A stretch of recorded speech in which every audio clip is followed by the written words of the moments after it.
The mass vaccination rollout in Havana is already on the way. Nearly 1.7 million people from the Cuban capital will receive doses of the domestic COVID-19 vaccine candidates. It is part of an intervention study kicking off this week.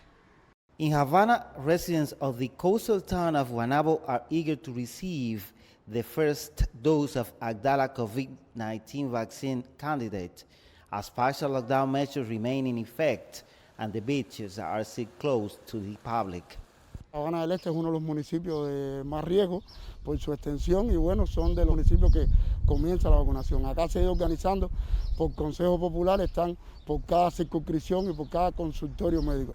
According to local authorities, in the coming weeks, COVID-19 vaccine manufacturers in the Caribbean nation could also apply for emergency use authorization from Cuba's Center for State Control of Medicines, Equipment and Medical Devices.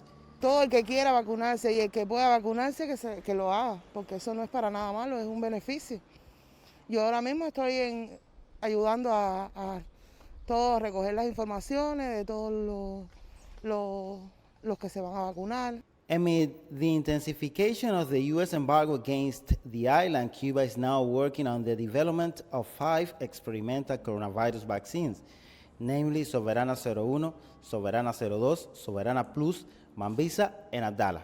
Yo creo que los éxitos que ha tenido Cuba en el enfrentamiento a la pandemia y que se están consumando y corporizando con este escenario de vacunación que ya nos toca, expresa la fortaleza del sistema científico creado por la Revolución Cubana. Es decir, expresa las fortalezas de Cuba como nación para enfrentar situaciones bien complejas. Al mismo tiempo expresa la existencia histórica de una voluntad política que ha apostado por la ciencia como un elemento troncal del desarrollo del país.